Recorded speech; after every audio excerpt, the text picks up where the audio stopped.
So the Dark Dust Sunset is doing really well. This is Gelato 41 Cross Sunset Sherbet by James Loud. This is really happy here now. You can see this is end of week 5 flower. So still got quite a bit to go. Got another month yet, but they're stacking up pretty nice. And they smell pretty sherbety as well, and a little bit kind of gassy. Here we've got Barney's Farm blue cheese. You can see it's not doing well. I've identified overall that we've got nitrogen overload. Basically, you can see this plant, and this plant are all key nitrogen. Too much nitrogen. A little curling on the leaves, maybe a little bit of lockout here. Maybe this specific strain doesn't need so much nitrogen. The James Loud has lapped up all the nitrogen, but obviously it's made it go super green, which has then attracted the thrips. You can see we've got some thrips there, thrip damage. And we've got a little bit of purple as well coming in, so that's kind of cool. Let's see how that turns out. In the back here we've got the frozen blueberries by Robin Hood Seeds. So again, just week 5. Got another month to go, so I think they should stack on pretty nice. We've got a nice bit of frost coming in here as well now, and it smells real kind of frosty and gassy. So I think these are doing all right. You can see the training that we did to keep them all down. Now that it's all trimmed out in here, the second trellis is really helping to support these heads. Obviously due to the thrips, we had to get some of these copper predator mites. So these things are pretty cool. They just crawl out of that hole there, slowly do the job. So these should last for around 6 weeks. So hopefully until the end of flower, they'll be eating all the thrips and trying to minimize the damage that they're causing. Stems are all really healthy in here now, and we've got each pot here has got 0 grow in there anymore. So I decided to totally stop the bio grow altogether and any other type of nitrogen. So now I'm literally only just using the bio bloom and the top max plus the heaven. So that's just what it needs really, because these plants have got too much nitrogen. So I'm going to drop the nitrogen altogether. Overall as well, I think it's the additional worm castings that we put in there a few episodes ago. The worm castings are obviously, they're meant to be quite gentle, but I think the brand that I got, that was agricultural worm castings, must be quite high in nitrogen, because it's clearly kicked out, the rest of these plants. You can see with the additional heat plus the extra nitrogen, we've got some curling, but overall, got some nice buds in there. Looking really well. On this side, you can slowly see the green starting to come back. So because the green's coming back, I think that's all right. I did flush this once with just straight water, and then started hitting it again with just a little bit less of the bio grow and just the heaven and the top max with the bloom. So it seems to be balancing out. I don't think these will recover now, but they will go right into the fade. You can see the buds are looking all right. It's not too bad. And this blue cheese as well is smelling really like blueberries. It smells like a blueberry cereal bar almost. This one, obviously, it's super sherbety. You can smell the sherbet on that. Real nice. And these ones as well, just blueberry. A little bit of gas for now. Not much coming off them, but the bud structures are looking nice. So I imagine in the next week or 2 we should start getting some smells of the terpenes. We've only managed to get the light to 70%. So because this is on 70%, I can't really go any higher. So as you can see there, we kind of maxed out at 28. If I go any higher than that, this entire grow has already had a big issue with heat. So I've managed to slowly bring it down now as the weather's slowly changing. It's getting colder here in Spain.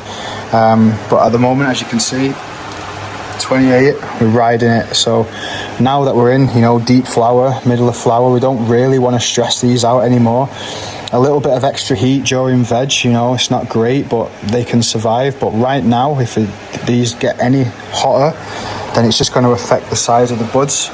And it's going to slow down all the kind of growth here that we've been getting going. We don't want to ruin any of that. So We need to keep it at 28 max, and for now that means it's 70%. So regardless of whatever this light should be at right now, I just need to manage the temperature. I've been saying it here from the start, we've got no AC, but hopefully this time next year we'll be in a different place, and then we should have some AC. I could get a small little unit come the new year, but you know, it's all just time and money, and right now I can't be investing in ACs, so we've got to do the best we can. We've got to keep it at 28, and we'll keep that at 70%.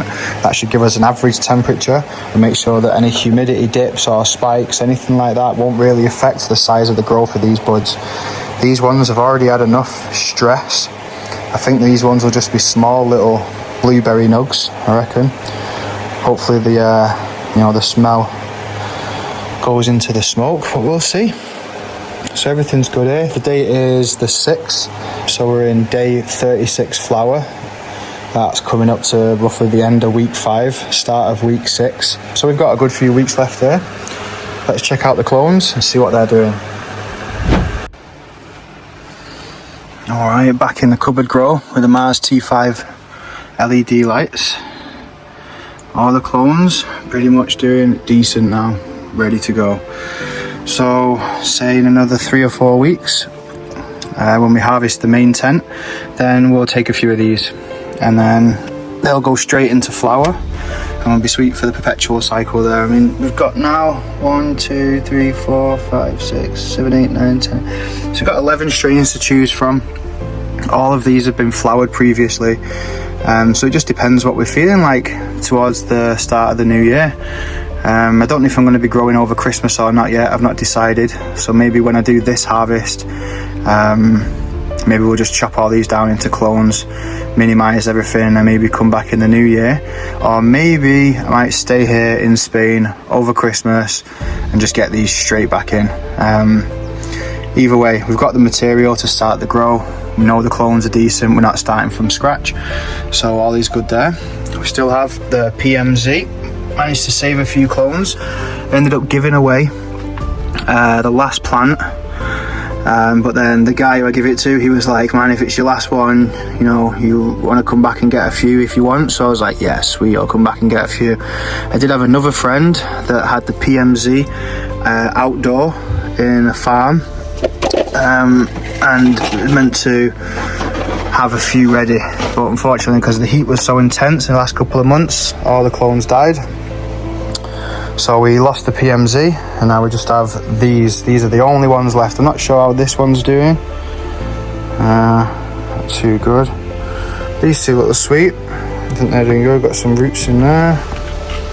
Got some roots in there. That's all good. Let's see what these are kicking.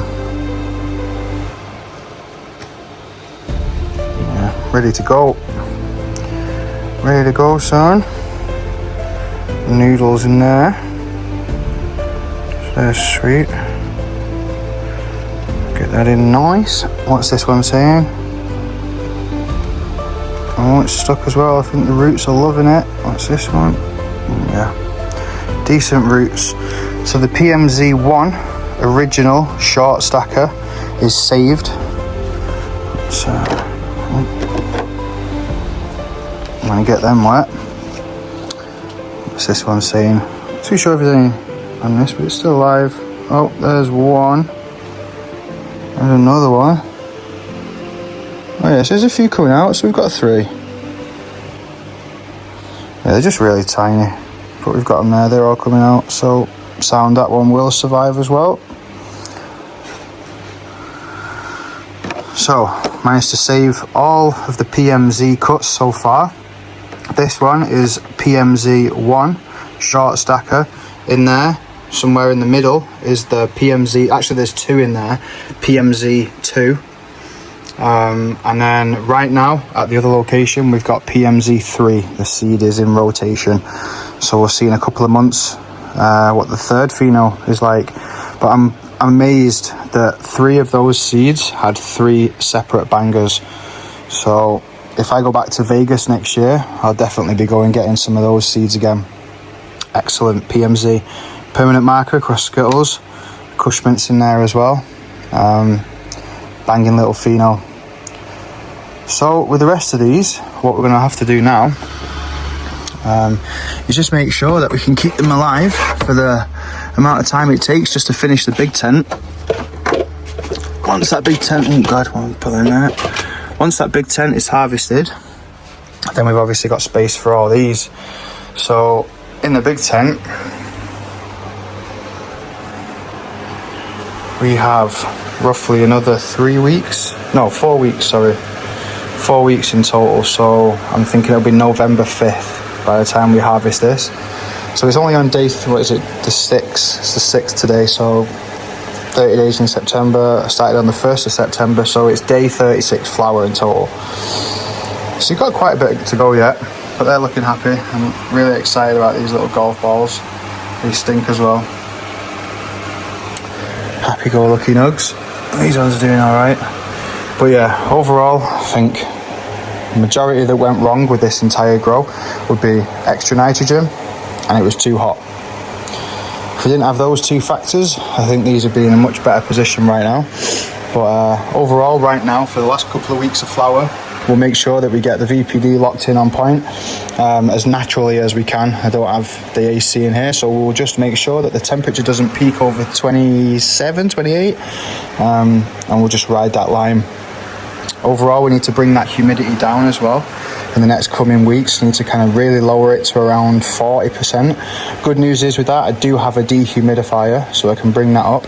And in the colder months, we do have an electric heater there as well. So the electric heater plus the dehumidifier will be a little bit easier to control the temperature in here coming the winter months.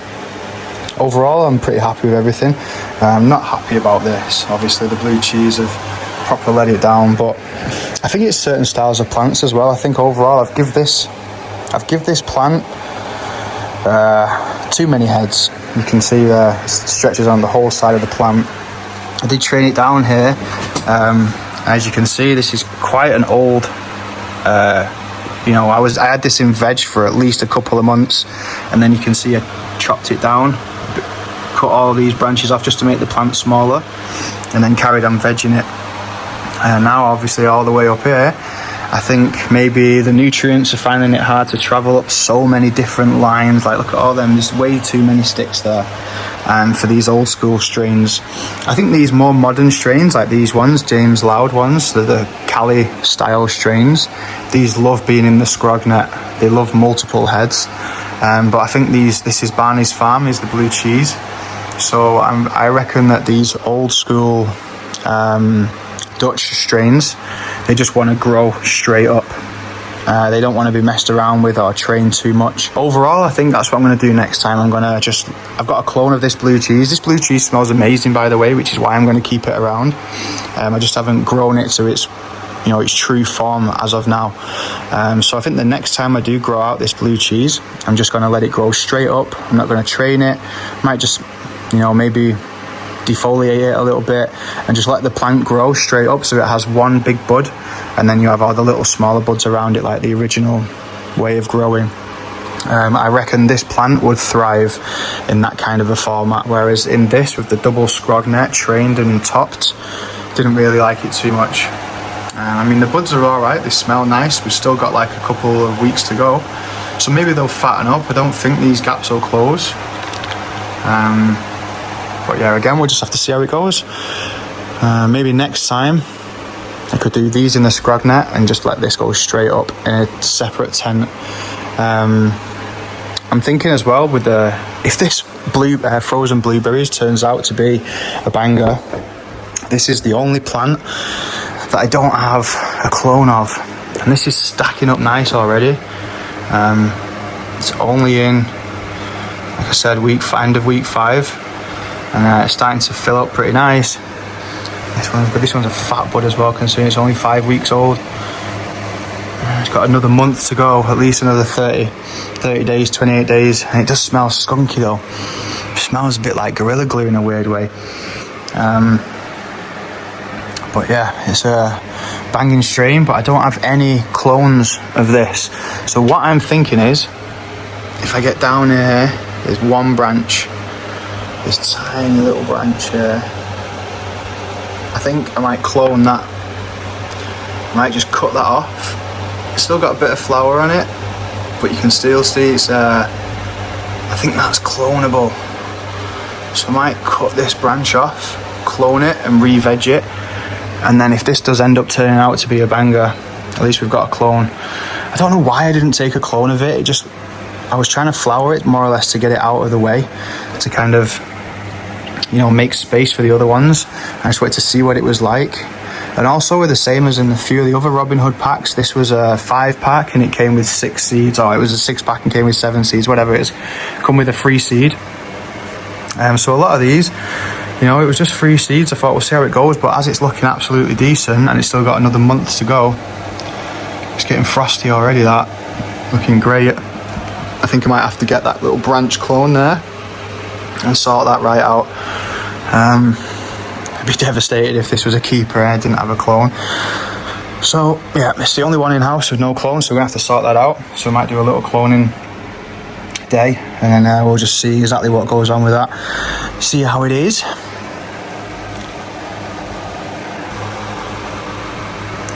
But yeah, nice little grow so far, but again, can always do better. Alright, so we're downstairs, a little basement tent. This has obviously always been the accident and emergency tent, but sometimes as well it's like the spillover tent for the clone area upstairs. So I got this clone off a friend. He doesn't know what strain it is, but he told me it's from Batoa Farms, which is like a French company, class Cali maybe, I don't even know, French or Cali company. So yeah, we'll see what happens with that. Here we've got the Dark Sunset, so that's just a clone of the main thing that we've got going upstairs. In the back, here you can see just in the back, that one there is the Chicken and Waffles by Humboldt. So that's coming up the side here, and that's, we've just got that trained, it's coming down up over there. So everything basically in this tent will end up as a clone, or it's in here because it's been struggling for some kind of thing or whatever. So this is basically just, like I said, an overspill tent. Here as well we've got the this is the Panty Punch by Seed Stockers, and this is the Queen of the South. So we've done a little bit of cutting on here, but this is still rough, you know. Hopefully it should bounce back soon. I just repotted it the other day, put it in a 5-litre pot, so that should be fine. The colour should come back on that. This one wasn't looking great. This is the Candy Gas from Ripper Seeds. So it's definitely a little bit of malnourishment here going on. Could be CalMag, could be magnesium, could even just be bleaching from the light. But yeah, so we're going to try and address that slowly and just amend that and get that back. And then all of these will eventually become clones. So I've also figured out a major issue with this little tent.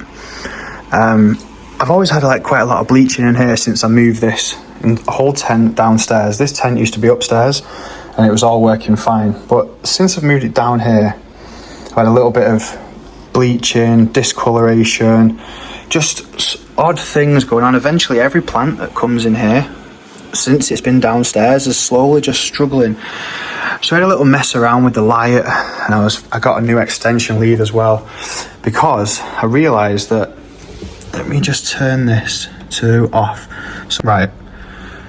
So what I've realised with this light, if I turn this to off, the light goes off on the timer, gets to midnight, that's the light off. But what I've realised is if you look up here, the light is still on, which is weird. Now that explains why these plants are kind of wigging out. They're not getting a full dark cycle, they're just getting this weird light here. So I did a little bit of research and I figured it out, and I was like, what's going on when that's switched off? Why is there still light coming through here? And then I realised, wait, what's the time now? Okay. I'll turn like that. Okay. No.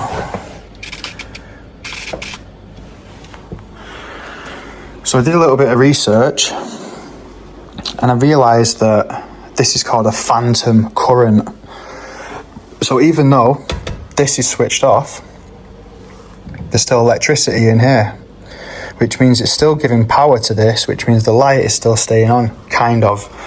So that's a major kind of flaw in this whole system, really. It explains why all the plants that come in here end up getting a little bit wigged out, a little bit stressed, or something happens to them that I can't quite figure out, and it's because of the light. But I can't really do anything because the light doesn't switch to the main socket, which is around there. So I'm going to have to mess around with this and slowly figure this out. But the last thing that we want is the plants that coming in here is getting deficient because of the dodgy light cycle. So we'll figure that out. We'll get on top of it. And hopefully, yeah, the plants should be happy in there now. It does make a lot of sense and it does explain a lot of issues. So I'm glad that we figured that out. And we'll try and keep these plants in the right light cycles. All right, and we're back at the rolling box. We've got a couple of the highlighted buds here. These are the last of the crops. We don't know which ones we're going to pop next. Some of these are quite old. Some of these are mainly the new ones, the chicken and waffles, the PMZ, Hella Jelly. These are 2 older ones. But as we was expecting, in the deep of summer, when it was absolutely roasting, I was showing you my grow box and I was showing you how much I've actually got left. And what's going on there, but look, you can see, I mean, it just goes, and these are the last. So this is the chicken and waffles, this bud, one of the last now, and it smells so good. It's retained its flavour and its smell for so long. Yeah, and it smells like chicken stocky, kind of sweet, and reminds me of just like an old dank weed, but it's got like a new twist on it. So that one is the chicken and waffles that's in the tent just there. So we're definitely going to chop that down and make more clones. That's definitely a keeper, chicken and waffles. And that was the first seed that we actually tried as well. Can't believe it. Well happy about that. Chicken and waffles. Next, we've got the Super Booth. This was Barney's Farm Leafy Strain of the Year. Nice purple, stinky buds. Got a few more of these in the oven right now, so maybe another harvest for this is around 2 months, maybe around in a month or so. So we'll have more information on the next Super Booth. We've got 2 more seeds of that going. You can even see the frost around the jar, man. That was super trichomy, really nice, very orangey, awesome. This one was the rainbows. Now last time we spoke about the rainbows, I was telling you that we lost this cut. And I honestly did. I lost it. All my other friends lost it. But I totally forgot that I gave it to somebody a long time ago. And I just remembered randomly, like when a thought just comes to your mind, you go so like bing, and your brain just goes, shit, somebody else had that cut. And I remember giving it to him. Anyway, we contacted that person and sure enough, they're still growing it. So that's why I keep preaching to the crowd saying, guys, you need to give your clones away, because if anything goes wrong, or if anything happens and you lose your clones, it's so great that other people have the exact same clone that you was working with. And I understand if your entire brand and your company is built off one strain, you're not going to give it out. I know that, obviously. But, you know, in situations like mine, when we're here and we're kind of, it's not really about the money, it's just about finding a decent strain, we give them out and they always come back. So in a couple of weeks, we should have the rainbows cut back. Original, amazing. These ones are, this is a mixture of different PMZs actually. So we have one PMZ, one outdoor PMZ, and a nug of PMZ too. So let's see if we can figure it out. That to me looks like the outdoor nug. That's PMZ1 indoor nug. Can tell straight away. That's PMZ outdoor nug. And this one is PMZ2. You can tell because it's a little bit more pointier and a little bit longer. PMZ2. Again, super Skittles. You can get a bit of the darkness from the permanent marker and the cushion there as well. It's just definitely, each one of them has been a keeper. First seed, bang, keeper. Second seed, bang, another keeper. So PMZ1, PMZ2, that's the 2. That's the 1 indoor. And there's 2 nugs from the outdoor. Yeah, we'll be keeping all of them. So they're definitely in rotation for the next season. And the last one is the Hella Jelly Humboldt. I had quite a lot of this left over, and I got so many seeds of it. Not sure if I'm going to keep this one, but again, it's kind of nice, kind of sour. I'm just hoping that I can find more of a berry rather than like a sour kind of citrus smell from the jelly. But yeah, I've got like about 19 more seeds of that, so we'll go through that, no problemo. So they're the highlights. Yeah, the leftovers. This is a little salad mix that I'm going through right now. It's a couple of auto flowers and a little bit of gelato and stuff that I use. This stuff has obviously got quite a kick to it. You know, I've got some day smoke as well that I kind of still keep around just to stay functional. But there you have it. These are the highlights from the last crop. And we've got all the clones in there and upstairs. Here's the last of the stuff. This is the gelato. Got a few more nugs left of that. Queen of the South, that was a nice crop. Still got some buds in there. That's nice and frosty. What else have we got? That's gelato smalls. Gelato smalls left over. One nug of the FX3. That's the last nug left. FX3 from Soulfire. And one more bud of Queen of the South there as well. And that's it. Black Cherry Gushers. This one didn't turn out too well. I've been curing it for ages, and every time I try it, it's just not great.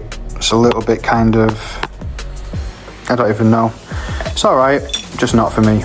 But who knows, we'll put that into some brownies. So there you have it. That is the wrap up of all the buds that we've got left over. Here are the remaining clones in the tents. So chicken and waffles, that's a keeper. And then this is the Candy Gas by Ripper Seeds. This is yet to be blazed. So we'll see how that goes. We've got the clones sorted, we've got the buds sorted, and we've got the next plant sorted for the perpetual cycle. All we need to do now is make sure everything stays on track, and then it'll be a countdown until harvest. Thanks for tuning in. See you on the next one. Joint Endeavours. Peace out.